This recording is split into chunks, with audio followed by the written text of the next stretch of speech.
Desde Jimi Hendrix hasta Jerry Cantrell, con mención honorífica a Kirk Hammett, muchos guitarristas son conocidos por el uso del pedal wah.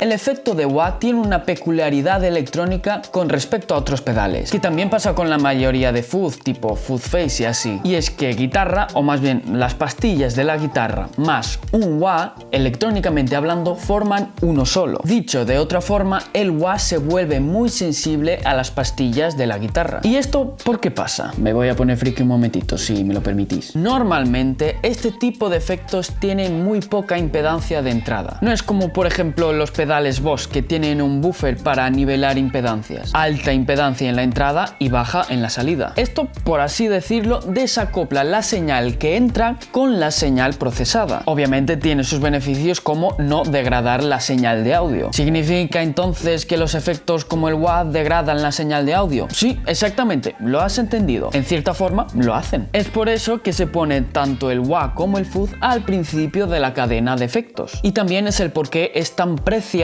el famoso True Bypass en estos pedales, porque no quieres que afecte la señal. Y qué mejor manera de poner un wah al principio de la señal que dentro de la guitarra. Y eso es lo que vamos a hacer. Y como no, voy a utilizar mi guitarra de experimentos. Ya le hemos hecho de todo, cambiar pastillas, trastes, vamos, que excepto la madera, nada es original. Y tengo vídeos de eso. Partimos desde este esquema. Podemos utilizar una de estas placas como la que está representada en el esquema, en la que tiene una tira de cobre por cada fila, o utilizar una de estas que no tienen uniones y tendremos que unir punto por punto. Es más incómodo así. Compramos los componentes que aparecen aquí, resistencias, condensadores, transistor y demás, y soldamos todo. Hasta aquí la parte fácil. Recomiendo empezar con los diodos y con las resistencias. Las resistencias no tienen polaridad, con lo que da igual en qué posición las pongas, pero los diodos sí que tienen, así que hay que prestar atención a cuál es el negativo y el positivo.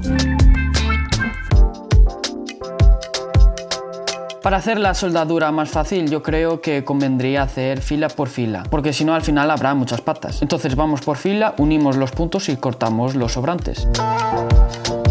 Justamente las patas son los que van a servir para unir punto por punto.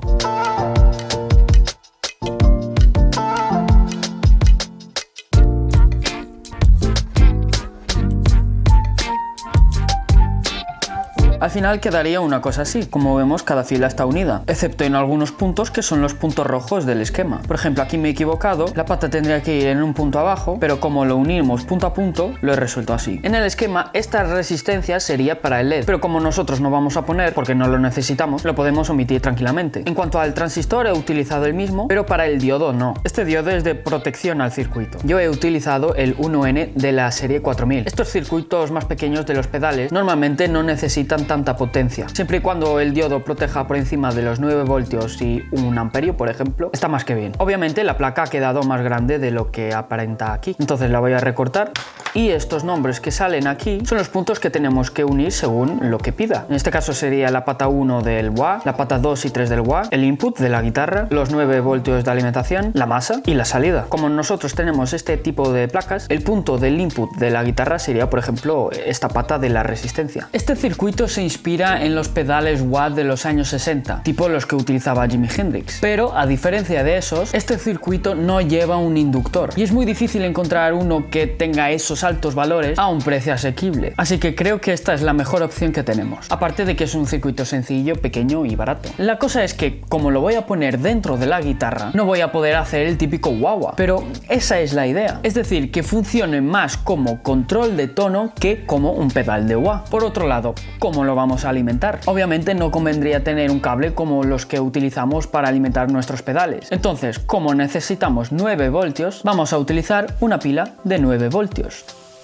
No. Ay, una vez más te vamos a abrir en canal. Lo de los locking tuner es una maravilla. Resulta muy fácil poner y quitar las cuerdas. Y para este tipo de cosas la verdad es que viene genial.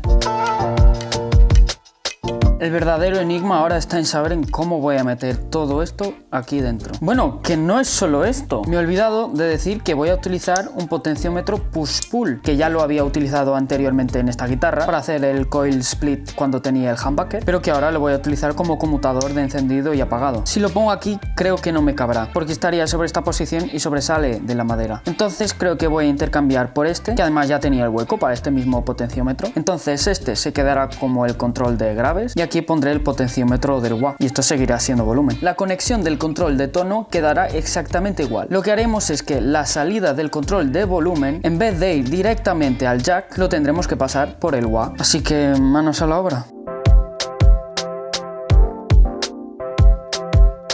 Yo diría que poniéndolo así cabría. Voy a explicar el funcionamiento del push-pull y cómo tendremos que conectarlo. Empezamos con la alimentación. El positivo de la alimentación tendrá que ir en el punto común, que es el del medio. Entonces, cuando esté bajado, bueno, está al revés, pero cuando esté bajado, se activan estos dos puntos. Y como lo que queremos es que cuando esté bajado no funcione el wah, este punto no tiene que ir a ningún lado. Sin embargo, cuando esté activado hacia arriba, se activarán estos dos. Este punto tendrá que ir a la alimentación de la placa. Vale, y ahora, ¿qué pasa con la señal de audio? El común obviamente tiene que ir en medio, es decir, la salida del potenciómetro de volumen, el que iba directamente al jack, esta vez tiene que ir a este punto, para que cuando esté desactivado, estos dos puntos se unan y este punto irá directamente al jack, creando así un true bypass. Y cuando esté activado, este punto irá a la entrada de la placa, que a su vez la salida irá al jack. Vamos, es el mismo funcionamiento que un pedal, pero en este formato.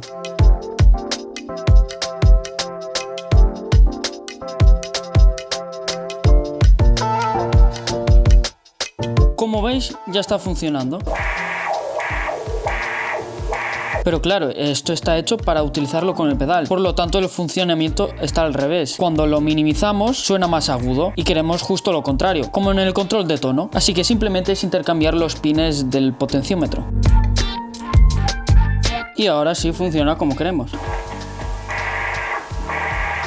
Aunque sinceramente no me gusta, porque como este potenciómetro es de tipo A, la respuesta que tiene es logarítmica, entonces tienes muy poco control. Lo ideal sería como pone en el esquema, de tipo B, así que lo voy a dejar como estaba antes.